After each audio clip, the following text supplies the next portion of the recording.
Last time we talked about the benefit and the cost of having building be certified as LEED building or Energy Star building, and today we want to talk about the barriers to sustainable real estate. And there are a few hurdles that kind of preventing the sustainable practice in the real estate sector. The first thing is the the knowledge gap. That would be that a lot of people don't fully understand the benefit of adopting those sustainable practice, and particularly a lot of developers that have been doing the same thing over many decades. If you want them to learn something new, do it in a new way. Resistance is a very natural part of our human nature. Okay, and also they tend to overestimate the cost of those sustainable practice if they have never done it before. So that is the knowledge gap. And another big barrier is that if we make a comparison between commercial property and the residential property, what we have seen is that in the commercial property sector, the level of the sustainable practice is relatively high. But in the residential market, the degree of the sustainable practice is relatively low. And this has something to do with the need or the want of the typical residential property consumer, like you and me, when we want to buy a home, and probably that we want to say that, oh, how big the space is, and how what is amenity, is a kitchen look nice, is a restroom look nice, etc. We tend not to ask the question that how much of the fuel that during this winter time that this building have been consumed. Some people might ask, but majority of the home buyers probably will not think about this kind of issue. Although it is very important about how much of the energy that you need to burn in order to sustain the winter. But just that we don't ask that, but we can see how nice that marble island look like in the kitchen. We place a value immediately on those kind of things that we can see, we can touch, and we tend to ignore those relatively difficult kind of to access kind of sustainable performance. Okay, so that's one of the reason that we don't see too many of those green residential buildings. But at the same time, we have seen quite a lot of the green commercial building already. Next slide. Another barrier is about the incentive are not completely aligned between the ownership structure and the operating cost responsibility. That means that if we save the amount of energy in a commercial setting, is that saving go to the landlord or go to the tenant? Okay, and whether it ought to go to tenant or whether it ought to go to the landlord. Okay, is that if those kind of a benefit, the saving of the energy cost go to the tenant, will tenant in return try to conserve the use of energy? If that benefit go to the landlord, will that motivate the landlord to fix up the building such that the energy will be more efficient? So these are kind of open questions that we do not fully understand at this stage yet, and that kind of create the barrier to the adoption of the sustainable practice as well. Next slide. Another thing is the funding issue. Okay, and we know that the real estate require a lot of use of the outside capital, particularly in the form of the debt. And the lender, whether the lender really care about those sustainable practice, maybe yes, maybe not so. So that may create the barrier when the lender really don't care about the performance in the sustainable area. And also here we're talking about that the sustainable practice are relatively new type of practice, and there is a learning curve, and it takes time for developer, for practitioner to learn about how to climb that learning curve. And during this process, we do have some barrier. Next slide. And a lot of local government today are highly motivated to adopt policy locally to encourage sustainable practice. Almost all of the major cities in the United States, they have some sort of a policy in place already, like New York, Boston, Chicago, Los Angeles, San Francisco, etc. You name it. Pretty much all of those major cities, they all have done something already, try to make sure that the real estate in their city are performing at the high level and not use up too much of the energy. And the reason is that if a building uses a lot of energy, it just means that the electricity, energy production in that city need to be great. And that is going to bring out, for example, pollution, etc. Okay, so there's a lot of externality when the buildings are not energy efficient. Okay, so local government do care about the use of the efficiency and sustainability of the building sector. And they basically go through two different routes to promote sustainability. One is to provide monetary incentive like grant, tax break, etc. When the building owner take on a green initiative.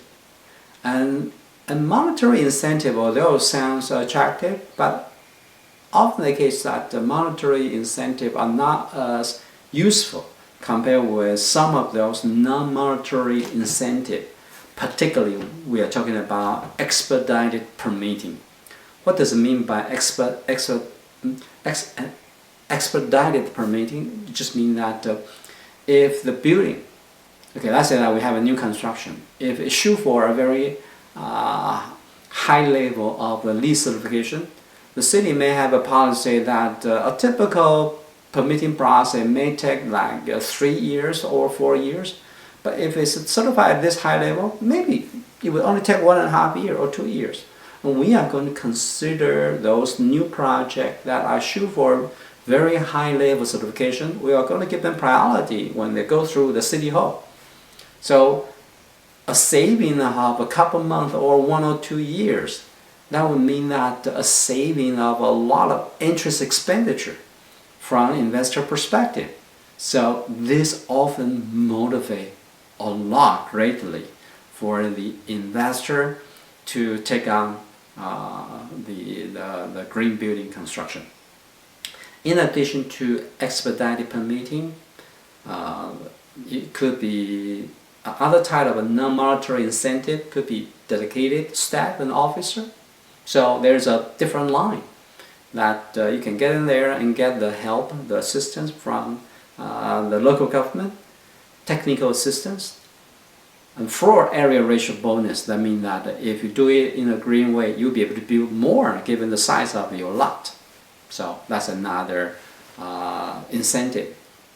And one of the examples I list there is that the city of Chicago offer technical assistance and faster permitting, density bonuses, and green roof grant. Those are kind of things that have been done in the city of Chicago. And many other cities have similar kind of policy as well. Next slide. And the use of energy is the amount of energy that the city use or a building is going to use has a lot to do with how the energy is priced. Okay, in the United States, that we are the market-based payment. The more energy that you use, the more of the energy cost that you need to pay. So the amount of energy cost is tied to the amount of energy that you use. But that is not the case in China. In the northern part of China during the winter time, the city provides the heat. And the charge, okay, the payment, is not tied to how much of the heat that the user is using. It's tied to the size of the space.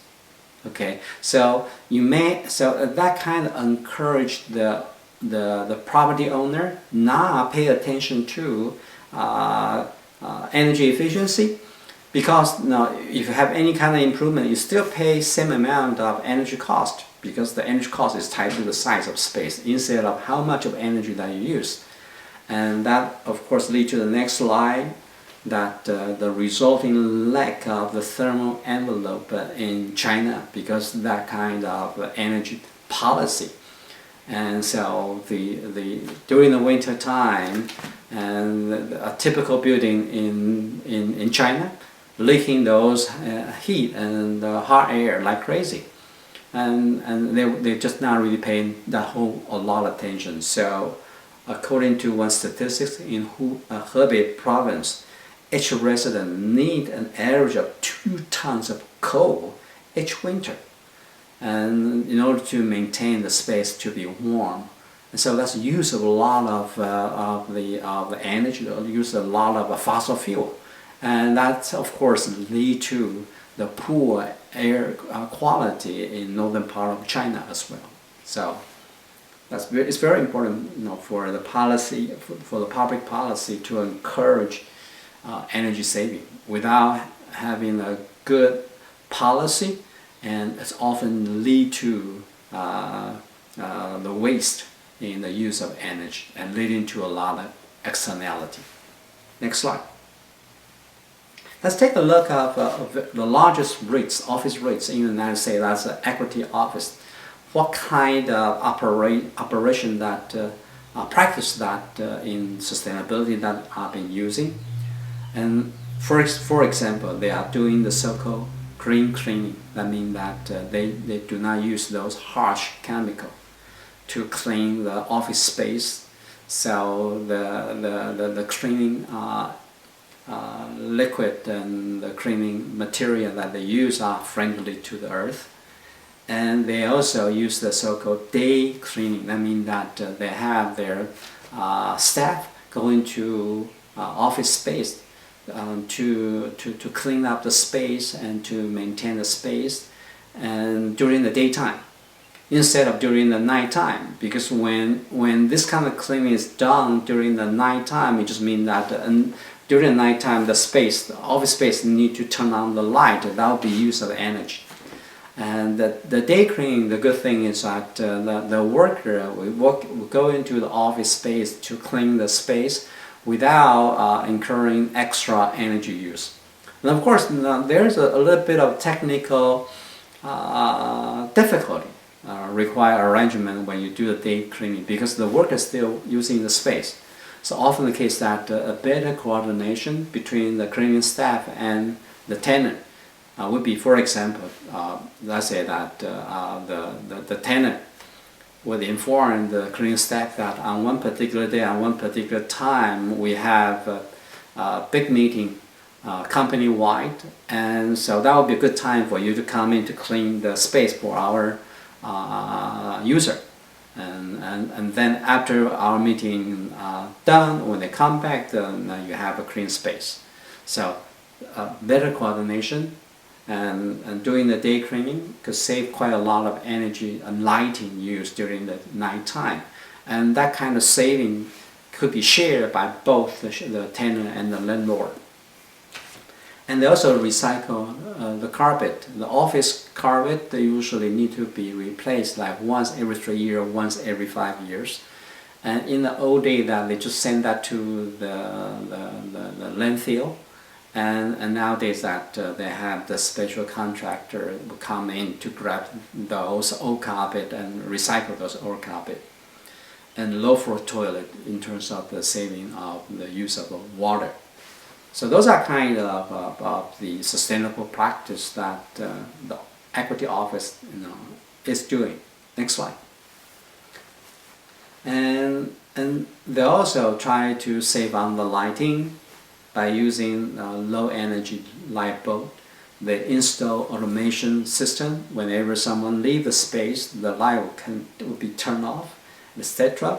And anything that if they have payback of 2 to 3 years, those kind of improvement will be adopted. Okay, next slide. And so the company have been continuously looking into the opportunity for improvement, and sometimes funding is an issue. During the time they will be able to get funding for those improvements, they tend to do more. And during the time, for example, right now, the funding could be a little bit more difficult because we have a lot of uncertainty out there. Then they would tend to do less. So sustainability funding issue often is a function of the operating environment overall. And good sustainable practice not just apply to those commercial property.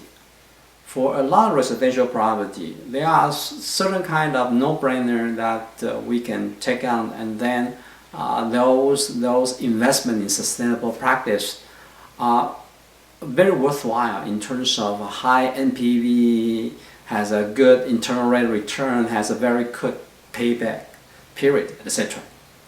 For example, one local example is that in Burlington, South Burlington, we have the so-called energy efficient open houses tour, and those tours illustrate the financial benefit of the of having a better energy efficiency home, and they have done very simple sustainable ability upgrade for 2 rental property in the city of Burlington, and the cost was $4,000, and involving the installation improvement. I mean, so during the winter time, the warm air inside the home will not escape to outside that easily by focusing on improvement on the wall, attic, and basement.